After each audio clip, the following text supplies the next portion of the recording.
মৃত্যুর ২৮ বছর কেটে গেছে, তবুও কমেনি জনপ্রিয়তা। যে ফ্রেমে সে বন্দী হয়েছিলেন, সে ক্যামেরা আজও ভুলেনি তাকে। ভুলেনি অগণিত ভক্তরা।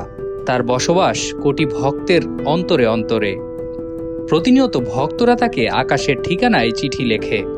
বলছি স্বপ্নের নায়ক সালমান শাহর কথা। বাংলা চলচ্চিত্রে তার অভিষেকটা হয়েছিল রাজার বেশে। তার আবির্ভাবে এদেশের চলচ্চিত্র যেন নতুন করে ঘুরে দাঁড়ানোর শক্তি সঞ্চয় করেছিল। হলবিমুখ দর্শকদের নতুন করে হলমুখী করিয়েছিলেন তিনি। ১৯৯২ সালে কিয়ামত থেকে কিয়ামত সিনেমার মাধ্যমে চলচ্চিত্রে আসেন সালমান শাহ। এরপর আর পিছন ফিরে তাকাতে হয়নি এই নায়ককে। তার অভিনয় দক্ষতা থেকে শুরু করে স্টাইল, সংলাপ বলার ধরন, চালচলন সবই ছিল অনুকরণীয়। বিভিন্ন চলচ্চিত্রে সালমান শাহ কপালে রুমাল বাঁধতেন। পরবর্তীতে দেখা যায় তার এই রুমাল বাঁধা তৎকালীন তরুণ সমাজের মধ্যে ট্রেন্ড হিসেবে পরিণত হয়। মাত্র ৪ বছরে ২৭টি সিনেমা করে ৯০-এর দশকে বাংলাদেশের চলচ্চিত্রে আলোড়ন তুলেছিলেন নায়ক সালমান শাহ। এই নায়কের সিনেমার গানগুলো আজও গেঁথে আছে কোটি ভক্তের মনে। সিনে জগতে নায়কের অবস্থান যখন সাফল্যের তুঙ্গে, ঠিক তখনই রহস্যজনকভাবে মৃত্যুবরণ করেন সালমান শাহ।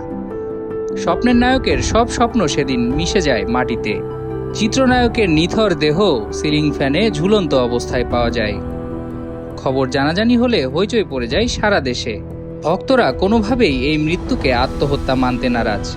ভক্তদের ধারণা খুন করা হয়েছে তাদের প্রিয় নায়ককে। তার মুক্তিপ্রাপ্ত শেষ সিনেমার নাম বুকের ভিতর আগুন। শেষ সিনেমার নামের মতোই অজানা এক কষ্টের আগুন নিয়ে নায়ক পাড়ি জমান দূর অজানায়। সালমান শাহর মৃত্যু ভক্তদের মনে এতটাই দাগ কেটেছে যে এত বছর কেটে গেলেও এখনও তারা মৃত্যুর রহস্য খুঁজে বেড়ায়। নিজেই নিজের জীবন দিয়েছিলেন নাকি অন্য কোনো কারণে প্রাণ হারিয়েছিলেন চিত্রনায়ক সালমান শাহ? এই প্রশ্নের উত্তর খুঁজে চলেছেন সালমান ভক্তরা। আদৌ কি উন্মোচিত হবে প্রিয় নায়কের মৃত্যু রহস্যের?